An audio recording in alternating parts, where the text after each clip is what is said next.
In the beginning, there was the wood. It was a strong wood. It was an old wood.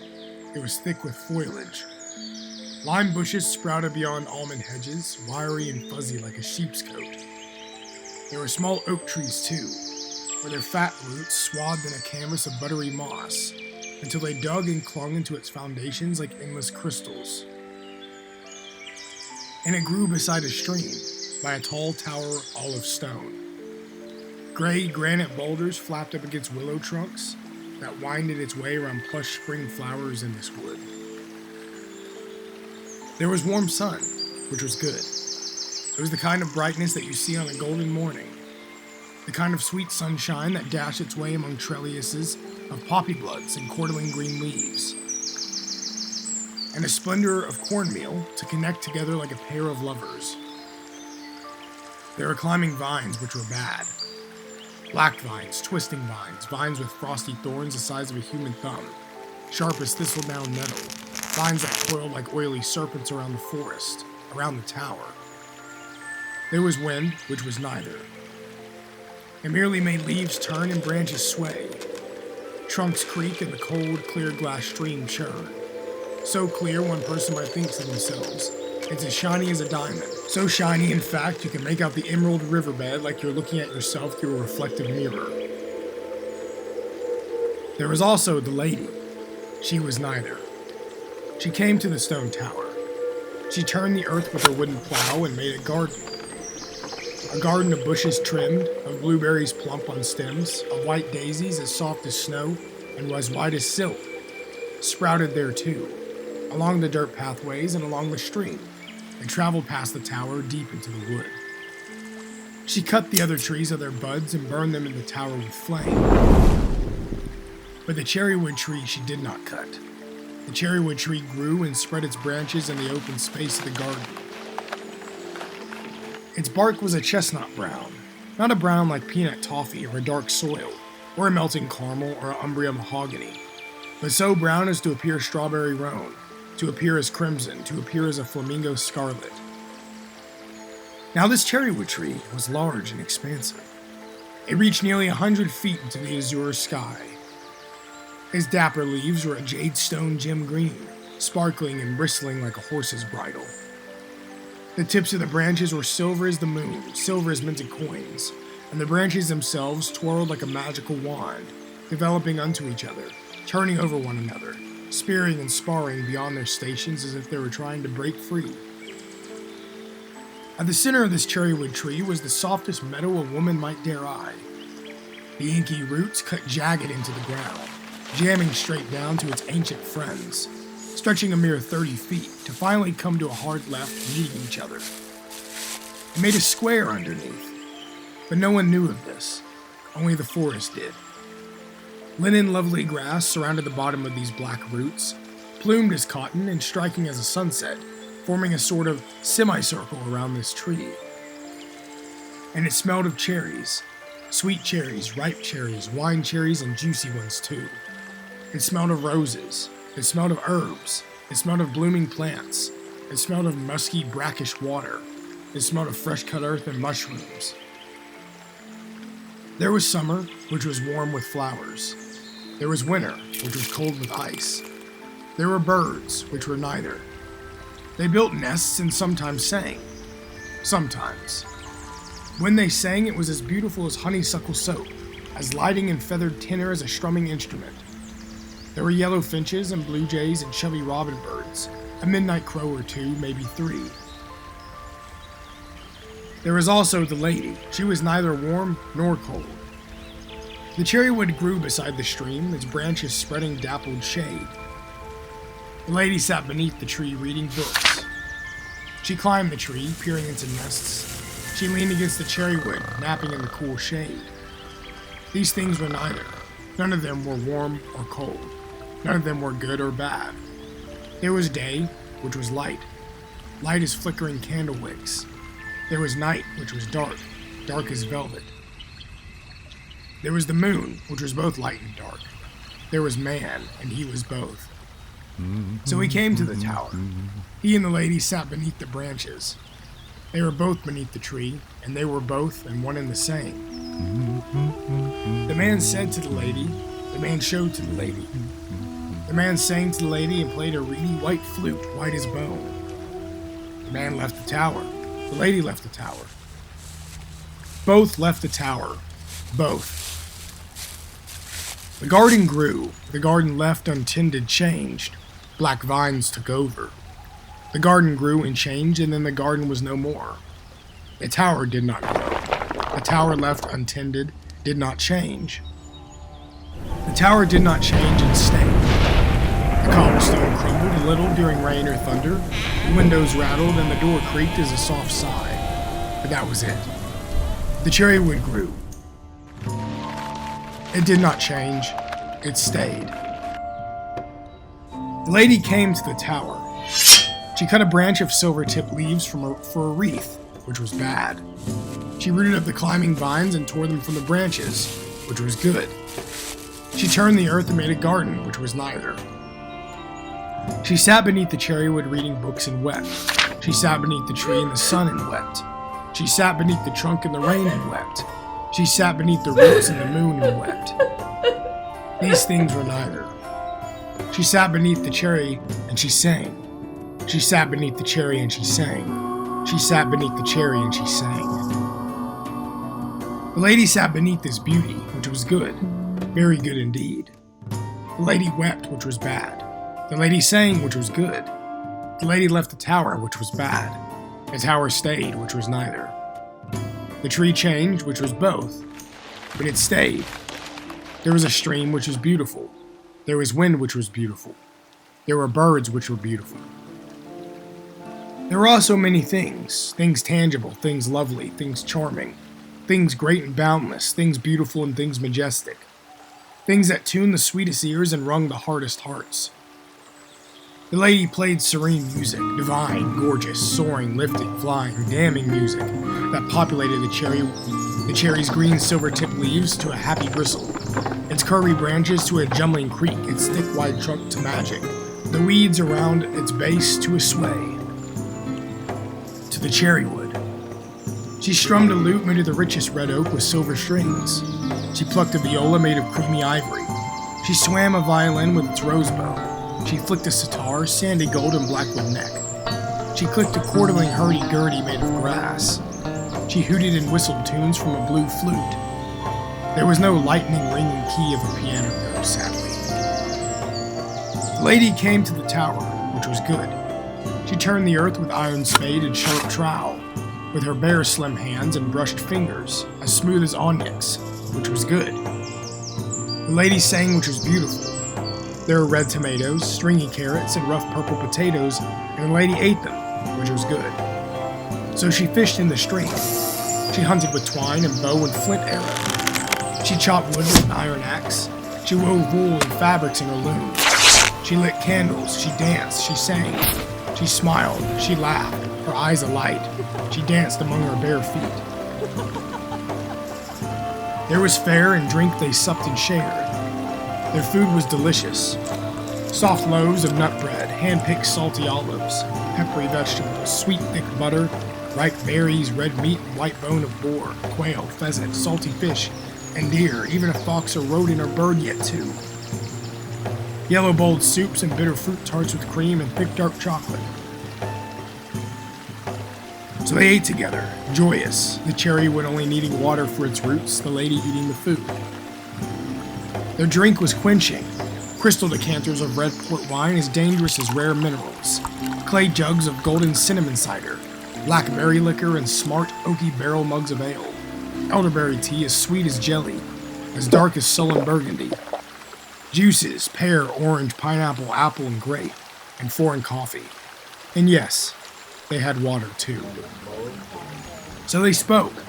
They spoke of wondrous things, of clever things, of pretty things, of silver or gold, of art, of craft, of woodmaking and candles and scents, of honeycomb, of nature, the sky and the stars, of books and plays and old wars and heroes and legends, villains and devils and gods and ancient history, magics and potions and worn-down houses and horses.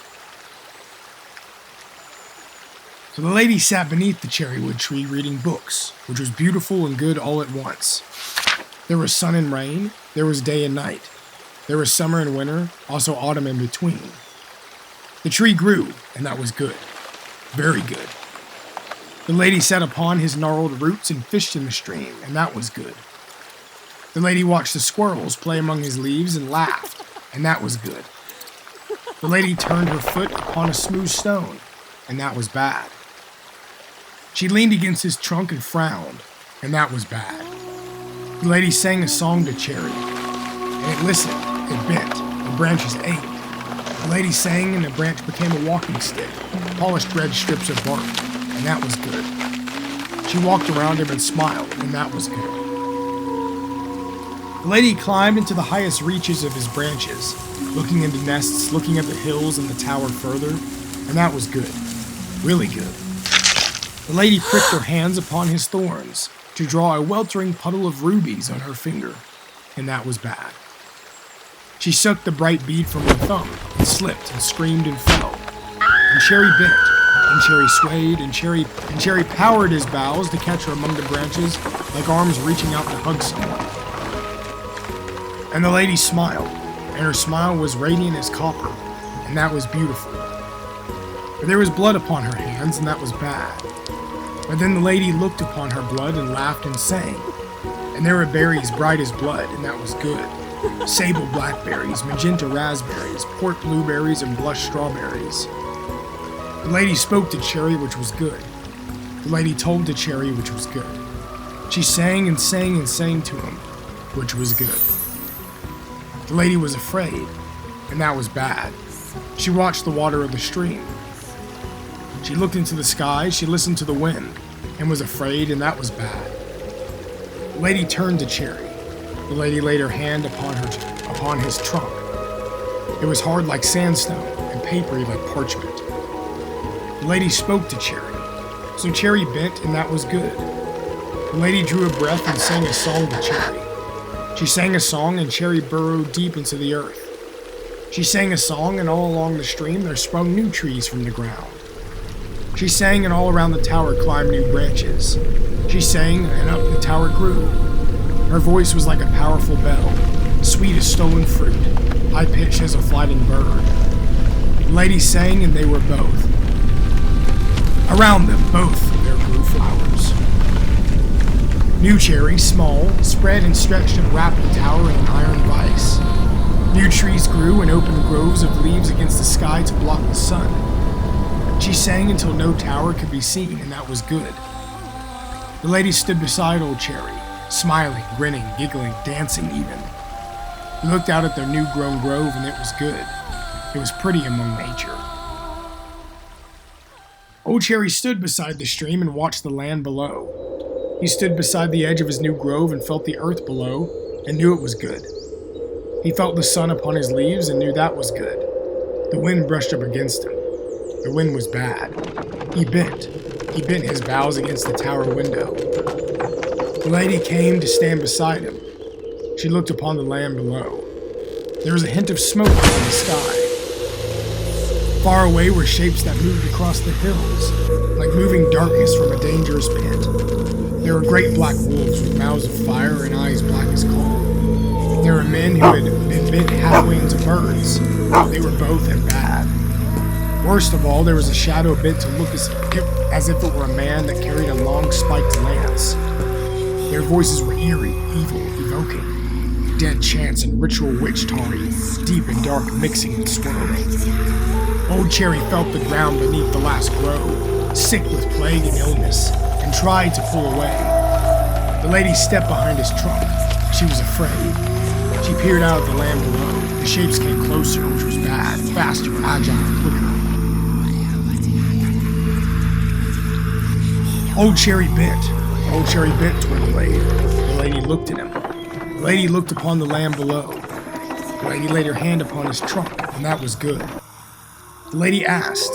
Old Cherry bent again. The lady sang. She sang to Old Cherry. It was a song of silent whispers, silent love, and silent care. And she loved the tree, and the tree loved her.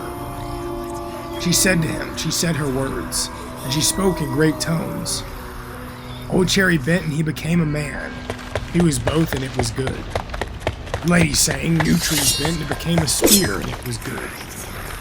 Old Cherry bent his boughs and took the spear. Old Cherry stretched his roots and strode across the stream. Old Cherry struck the wolves and pinned them to the earth with point and sharp tack. He bent his body and brought another spear. They bit at him, and that was neither. He clutched the men bent into birds and pulled at them and tore them apart. At last there came the shadow, and it was bad. When it moved across the ground, he felt the earth attempt to crawl away. It sickened and it shrank away from contact with the shadow of dark. But Old Cherry bent his boughs again and brought a spear, its wood a living green, its blade as bright as berry down. This he drove into the shadow and held it to the earth and watched it howl and burn and die, and this was good.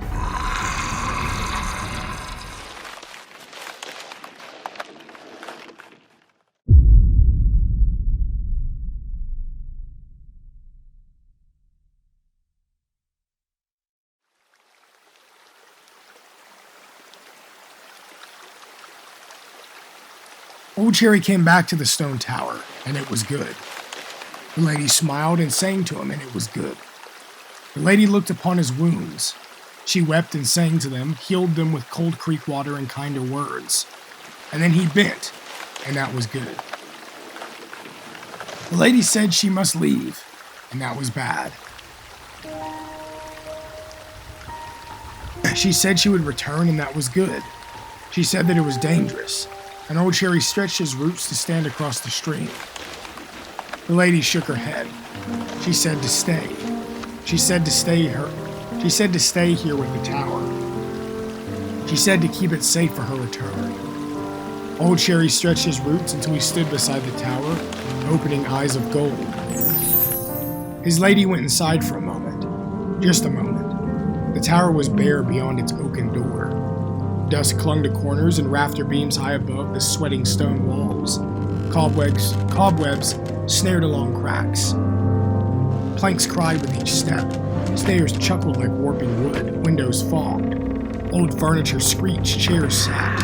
Wardrobes flung. Drawers and chests opened. The table bent. The bed creaked. She came outside. She said goodbye.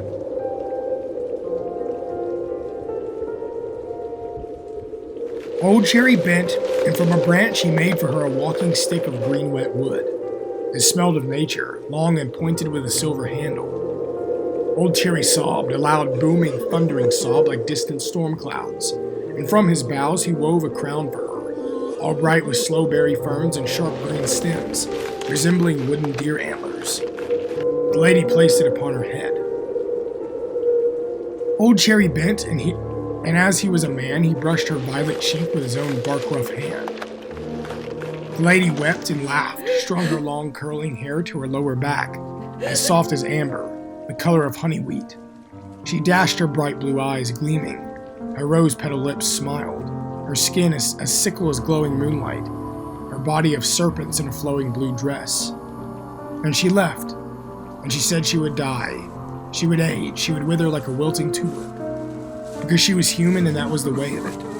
And Old Cherry cried, his branches bumbled, his trunks groaned, his leaves plucked, his roots dug. But he understood. And that was both and neither and all another. Old Cherry stayed. The tower stayed. Old Cherry stayed beside the tower. Old Cherry grew all around the tower. That was good. The spring left with its blooming flowers. The summer left with its farm fields and hot sun. The autumn left, with its sumac red and glittering gold leaves of chilly air. The winter left, its white snow and frost and flakes and flurries melting. The garden left. But Old Cherry stayed, and that was good. The bones of the wolves left. The roof of the tower left. The glass in the windows left. The wooden tables left. The furniture left. The wardrobe, bed, chairs, inkwell, feathered quill, and writing desk left. The fluffy pillows left. The blankets left. The timbers left.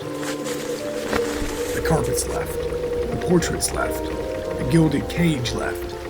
The stairs left. Old Cherry stayed, and that was good. The stream left. The tower left. The earth took over where the tower once was. But old Cherry stayed, and that was good.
Mm-hmm.